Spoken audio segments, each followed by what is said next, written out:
جشن ظہور نور حضرت حجت ولی عصر امام زمانہ صلوات اللہ علیہ وسلم، آپ تمام حضرات کو مبارک ہو۔ مبارک رات ہے، شب قدر، اور ایک عظیم الشان یوم ہے۔ جتنی بھی خوشی منائی جائے کم ہے، اس لیے کہ اللہ نے اپنے نور کو کامل کیا۔ جیسے غدیر میں دین کامل ہوا، ویسے آج کے دن نور کامل ہوا۔ نور علی نور، اس کو اللہ نے قرآن میں اس آیت کے ساتھ یاد کیا ہے، اور آپ کی جو تاریخ نکلتی ہے علم عادات سے، وہ لفظ نور سے نکلتی ہے۔ یہ کتنا بڑا معجزہ ہے کہ جو آپ کا سن پیدائش ہجری ہے وہ نور میں چھپا ہوا ہے۔ نون کے 50، واو کے 6 اور اے کے 200، 256 آپ کی دنیا میں آمد کی تاریخ ہے، سن ہے۔ اور یہ بھی عید دوبالا ہو جاتی ہے کہ جسے مبارکباد دے رہے ہیں وہ موجود ہے، وہ دیکھ رہا ہے، وہ سن رہا ہے۔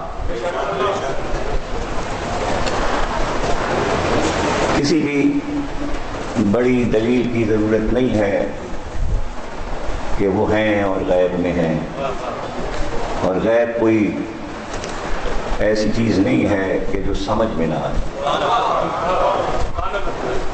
اور یہ بھی کوئی حیرت کی بات نہیں ہے کہ اتنے دن سے ہیں، لیکن کوئی حیرت کی بات نہیں ہے۔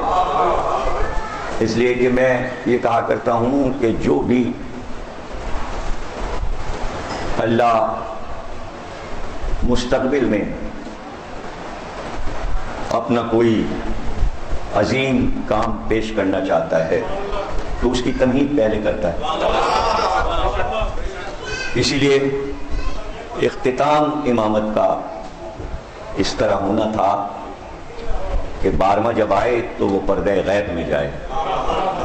اس لیے پہلے سے اس نے سینکڑوں چیزیں ایسی بنائیں کہ جن کو کروڑوں برس پہلے بنایا تھا، اور انہیں غیب میں ڈال دیا، اور صرف آپ کو لفظ دے دیا، آیت بنا کے اپنے پیغمبر پہ اتار دیا، اور پھر یہ کہہ دیا کہ اس پر ایمان رکھنا اور ایمان لانا، اور انکار کرو گے تو کفر واقع ہو جائے گا۔ کوئی بھی عمر مقرر نہیں کر سکتا فرشتوں کی، بس اسی طرح سمجھا دیا جاتا ہے کہ آدم کی خلقت سے اتنے ہزار برس پہلے نہ کسی نے فرشتوں کو دیکھا ہے اور نہ دیکھ سکتا ہے، لیکن وہ کون سا فرشتہ ہے جس پر مسلمانوں کو یقین نہ ہو؟ یقین نہ کریں تو کفر واقع ہو جائے، اور سب غیب ہے۔ ہاں، یہ دوسری بات ہے کہ وہ مشہور اتنے ہیں کہ لگتا ہے جیسے دیکھی ہوئی چیز پر یقین کر رہے ہیں۔ ادھر آپ کی زبان سے لفظ جبریل نکلا، کسی نے نہیں دیکھا لیکن یقین آ جاتا ہے بھائی جبریل ہے، نام وجود کی دلیل ہے۔ میکائیل کہا، اسرائیل کہا، ملک الموت، یعنی جتنے بھی فرشتے مشہور ہیں سب کے نام لوگوں کو یاد ہیں، لیکن سب غیب ہے، غیب۔ اسی طرح اللہ نے 4 پیغمبروں کو زندہ رکھا اور ان کو طولانی عمر عطا کی، تاکہ جب 5واں آئے تو یقین آ جائے کہ جس طرح خضر حیات ہیں، جس طرح الیاس حیات ہے، جس طرح جناب ادریس اور جناب عیسیٰ زندہ ہیں، مثال رکھ دی، پورا سورہ اتار دیا سورہ کہف کہ وہ ساتوں زندہ ہیں، انہیں اب تک موت واقع نہیں ہوئی اور اسی دنیا میں ہیں۔ کسی نے نہیں دیکھا اصحاب کہف کو، کسی نے نہیں دیکھا خضر کو سوا معصوم کے، کسی نے نہیں دیکھا جناب الیاس کو، جناب ادریس کو، جناب عیسیٰ کو، اور اس کے بعد بھی آج ہم کو یقین ہے کہ یہ پیغمبر موجود ہیں۔ تو یہ تو ولی عصر سے پہلے سے زندہ ہیں، تو ان کی طولانی عمر پہ اگر کوئی چاہے تو بحث کرے کیسے زندہ ہیں، جیسے وہ زندہ ہیں ایسے ہی یہ زندہ ہیں۔ پہلی بات تو یہ ہو گئی کہ بھئی غیب یعنی وہ ہیں، موجود ہیں، مختصر سی گفتگو اس پر ہو جائے کہ وہ ہیں، موجود ہیں۔ چونکہ ہمارا عقیدہ ہے کہ وہ ہیں تو ہم پہلے اسی پر بات کر رہے ہیں کہ ہاں وہ ہیں، اور اسی طرح ہیں جس طرح اللہ ہے اور غیب ہے، ملائکہ ہیں اور غیب ہے، انبیاء ہیں اور غیب ہے، جنت ہے اور غیب ہے، جہنم ہے اور غیب ہے، حوریں ہیں اور غیب ہے، غلمان ہے اور غیب ہے، اصحاب کہف ہیں اور غیب ہے، ہوا ہے مگر غیب ہے، خوشبو ہے مگر غیب ہے۔ کتنی ہزاروں چیزیں اس دنیا میں اللہ نے ایسی بنا دی کہ جو غیب ہے، یعنی انہیں آنکھ سے نہیں دیکھا جا سکتا، محسوس کیا جا سکتا ہے۔ کئی لاکھ گیسز ہیں ایسی، کچھ دریافت ہو چکی اور کچھ نہیں ہوئی، غیب ہے۔ جو ہم نہیں جانتے وہ سب غیب ہے، اور ہر انسان دوسرے انسان کے لیے غیب ہے، اس لیے کہ اس کے دل میں جو کچھ ہے آپ نہیں بتا سکتے اس وقت یہ کیا سوچ رہا ہے، غیب ہے۔ تو چونکہ ایک غائب کو آخر میں رکھنا تھا تو اتنی چیزیں غیب کی بنائیں، طولانی عمر بھی ثابت ہے، غیب بھی ثابت ہے۔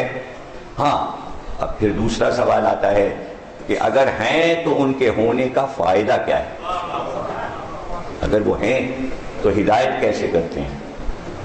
تو یہ بھی یہیں سے شروع ہو جائے بات کہ اللہ اگر ہے تو اپنی دنیا کیسے چلا رہا ہے، کس طرح چلا رہا ہے، ہمیں کیسے یہ یقین آیا کہ پوری دنیا اللہ چلا رہا ہے؟ بھائی سچے نے کہا نا، صادق پیغمبر نے کہا نا، جس نے یہ کہا کہ اللہ ہے اور پوری دنیا چلا رہا ہے، اسی نے یہ کہا کہ میرا بیٹا مہدی ہدایت کرے گا، کسی اور نے نہیں کہا۔ اور جتنا پورا دین اترا پیغمبر پہ وہ سب غیب میں چلا گیا، اترا اور پھر غیب میں چلا گیا۔ جب ہادی ہی غائب ہو گیا تو دین بھی غیب میں چلا گیا، پورا دین غیب پر چل رہا ہے، غیب پہ چل رہا ہے، ہم کو نہیں پتا۔ جو کچھ عمل ہم کر رہے ہیں ہم ایک دوسرے سے زبانی کہتے ہیں جو کر رہے ہیں اس کا بڑا ثواب ہے، ہم نماز پڑھ رہے ہیں اس کا بڑا ثواب ہے، ہم روزہ رکھ رہے ہیں اس کا بڑا ثواب ہے، ہم حج کر رہے ہیں اس کا بڑا ثواب ہے، ہم زکوٰۃ دے رہے ہیں بڑا ثواب ہے، لیکن سارا ثواب غیب میں ہے، رزلٹ ہمیں نہیں معلوم ابھی، اس لیے کہ رزلٹ غیب میں ہے، اس لیے غیب میں ہے کہ یوم جزا غیب میں ہے، یوم دین غیب میں ہے، قیامت غیب میں ہے، توبہ غیب میں ہے، کوثر غیب میں ہے، میزان غیب میں ہے، صراط غیب میں ہے، سوال و جواب غیب میں ہے، قبر غیب میں ہے، قبر میں آنے والے غیب میں ہے۔ سب غائب چیزوں پر ایسے یقین ہے جیسے ہم نے دیکھا ہے۔ تو محبت کرنے والے ہی بتا سکتے ہیں نا کہ جیسے آپ سب پر یقین رکھ کے دیکھ رہے ہیں ایسے ہی ہم ان پر یقین رکھ کے انہیں دیکھ رہے ہیں، اس لیے کہ یہ ساری چیزیں دل کی آنکھوں سے دکھائی دیتی ہیں، ان آنکھوں سے نہیں دکھائی دیتی ہیں۔ خیر، ہاں امام سے پوچھا گیا، اس لیے کہ رسول خدا سے لے کر اور 11ویں امام تک سب نے امام ولی عصر کے بارے میں ارشادات فرمائے۔ کوئی امام ایسا نہیں جو تفصیل کے ساتھ امام کا ذکر نہ کرے. اقوال میں چھوٹے چھوٹے قول اور بڑے بڑے خطبوں میں، طویل ترین خطبوں میں سب کچھ بتایا. تو پوری لائف، پوری زندگی اور ان کی آمد پر جو کچھ ہوگا ظہور کے بعد سب رسول خدا نے بیان کر دیا، اور سب کتابوں میں موجود ہے. حدیث کی صورت میں ارشادات رسول، فرمان رسول. تو اس میں جو لوگ سن رہے ہوتے تھے مستقبل کی خبر کہ وہ آئیں گے، تو لوگ سوال کرتے تھے. تو جب بھی غیب کا مسئلہ آیا تو راوی نے پوچھا کہ اگر وہ غیب میں ہوں گے تو ہم کو کیسے فائدہ پہنچے گا؟ تو امام نے ارشاد فرمایا کہ تو نے کبھی یہ منظر نہیں دیکھا کہ آفتاب نکلا ہوا ہے اور بادل چھا گئے، ابر چھا گیا اور سورج کو بادلوں نے چھپا لیا، لیکن کیا اندھیرا ہو گیا؟ نہیں، روشنی پھیلی ہوئی ہے. تو جس طرح ابر میں آفتاب چھپ کر اپنی روشنی کو نہیں چھپاتا، ویسے ہی مہدی غیب میں رہ کر اپنی ہدایت کو نہیں چھپا رہے. ہدایت کا سلسلہ جاری ہے.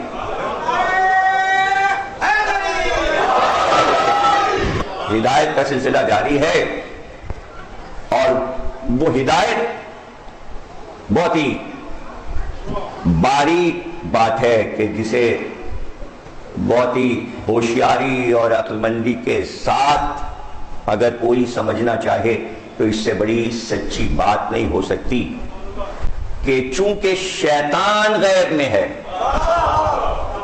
اور یقین ایسا ہے کہ انکار کیا اور کفر ہوا، یعنی کافر پر بھی اتنا یقین رکھنا ہے کہ انکار نہ ہو جائے ورنہ کفر ہو جائے گا. کانا من الکافرین اللہ نے کہا ہے، اس نے پہلے بھی کافر کہا. اس پر بھی یقین رکھنا ہے کہ شیطان ہے، لیکن آج تک کسی نے شیطان کو دیکھا نہیں. لیکن یقین کتنا ہے؟ کتنا یقین آپ بتائیے. یقین رکھنا ضروری ہے، اور اس کے لیے کیا کیا آیات قرآنی نے بتایا ہے، کیسے اس کو دفع کرو، کیسے اس کو بھگاؤ، کیسے اس سے بچو. آپ ذرا دیکھیں کہ کتنی یقین کی باتیں ہیں. بھئی کیا بچو؟ کدھر سے آ رہا ہے، کہاں آ رہا ہے؟ کسی نے اس کو آتے ہوئے نہیں دیکھا، لیکن یہ یقین ہے کہ وہ ہے اور بہکاتا ہے. تو جب بہکانے والا غیب میں ہے اور غیب سے بہکا رہا ہے، اس لیے اسی غیب میں ایک ہادی ہونا چاہیے جو بچائے. بہکانے والا وہ اپنا کام کر رہا ہے تو وہ اپنا کام کر سکتا ہے. یہ کتنی لیکن نا سامنے لاجک، عقلی ایک دلیل سامنے کی، جس میں آپ خود سے یہ بات سمجھ لیں کہ اگر چھپ چھپ کر کوئی بہکانے والا ہے تو چھپ چھپ کر کوئی بچانے والا بھی تو. اور اگر آپ نے اس پہ یقین نہیں کیا تو پھر آپ نے بدی پر تو یقین کر لیا، شیطان پر تو یقین کر لیا، لیکن افسوس ہے کہ اللہ کا نمائندہ جو چھپ کر بچا رہا ہے اس پہ یقین نہیں آ رہا. اس پر یقین آنا چاہیے. اور قرآن میں شیطان کی پوری لائف موجود ہے. اگر قرآن نہ ہوتا تو کوئی شیطان کی سوانح حیات نہیں جانتا، اس لیے کہ اس نے اپنی سوانح حیات خود لکھوائی ہے. اس نے بیان کیا، اللہ نے اسے دوہرا دیا. تو اس نے کہا اللہ سے اول روز جب بہت زوروں کا جھگڑا ہوا تو اس وقت اس نے کہا ٹھیک ہے، تو بنا تو رہا ہے، اس کی آدم کی ذریت کو میں بہکاؤں گا. تو اس نے اپنی ترکیب بھی بتائی کیسے بہکاؤں گا. حالانکہ ایسے جرم کے کام کرنے والے ترکیب نہیں بتایا کرتے کہ ہم پکڑ جائیں گے، لیکن اس نے علانیہ اللہ کے سامنے بتایا. اس نے اپنی پورا پلان بتایا، شروع میں ہی پلان آؤٹ کر لیا. اس نے کہا میں اس کی اولاد کو بہکاؤں گا، دائیں سے آؤں گا، بائیں سے آؤں گا، پیچھے سے آؤں گا، سامنے سے آؤں گا، اور میں ان کے لہو میں سرایت کر جاؤں گا، میں ان کے لطفوں میں سرایت کر جاؤں گا. میں ان کے خون میں رہ کر بہکاؤں گا. تو اس نے اپنا پورا پلان بتا دیا. اللہ نے پورا پلان آیات بنا کے لکھ دیا کہ پڑھو بھائی اس نے یہ پلان بنایا. تو اس کے پاس اتنی طاقت ہے کہ وہ انسانوں کے خون میں سرایت کر جاتا ہے. تو طاقت اس نے مانگی ہے. ظاہر ہے کہ اس کی اپنی ذاتی طاقت نہیں ہے.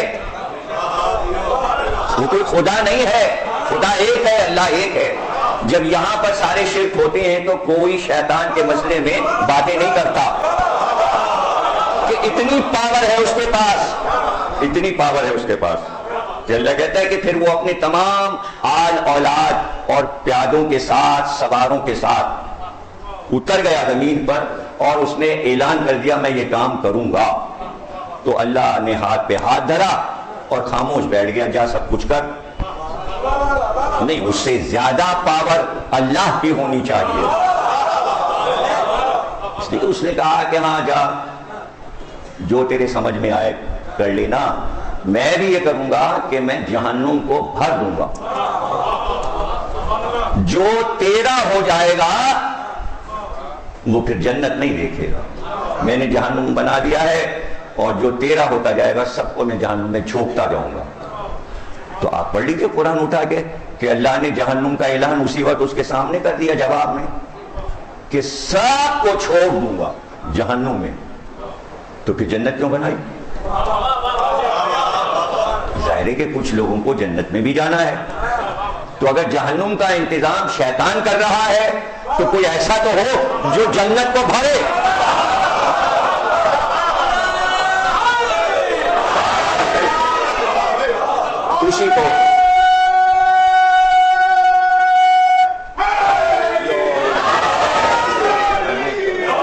اسی کو ولی عصر کہتے ہیں جو مالک جنت ہے.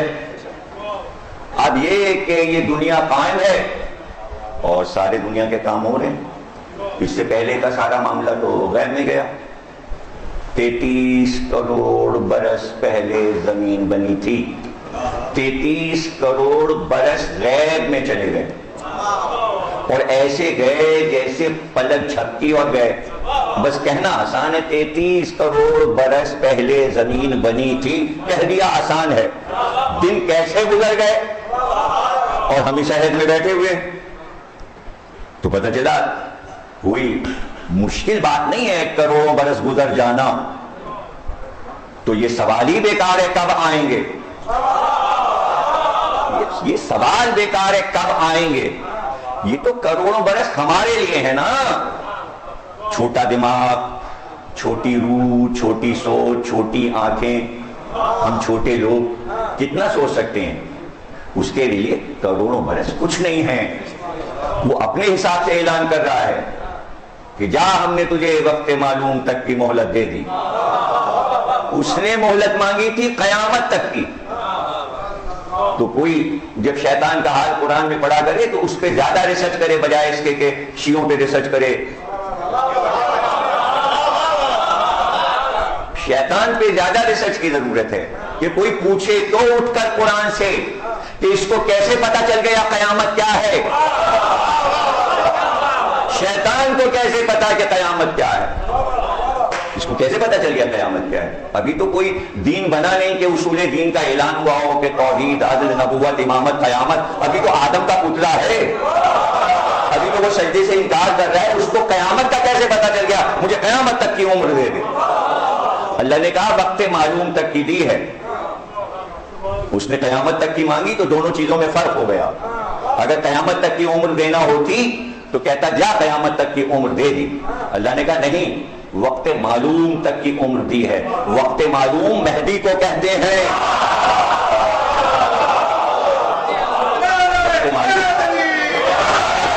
اس وقت تک کی مہلت دی ہے تجھ کو. اس کو بھی پتا ہے کہ وہ آئے اور میری زندگی ختم ہوئی. اور حدیثوں میں یہی ہے پیغمبر اور مولا علی کے خطبوں میں کہ جب آمد ہوگی اور آمد میں جب رجت ہے اور جب سرکار دو عالم تشریف لائیں گے اس وقت چیخے گا اور یہ کہتا ہوا بھاگے گا وہ آ گئے, وہ دن آ گیا.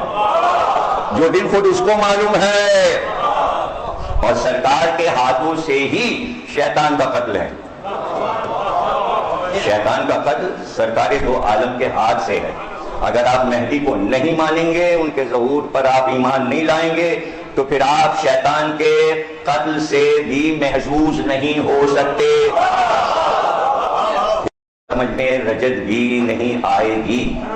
موت کو مولا علی قتل کریں گے، شیطان کو سرکار دو عالم قتل کریں گے، دجال اور سفیانی کو مہدی قتل کریں گے، اور کربلا کے قاتلوں کو امام زمانہ خود سزا دیں گے.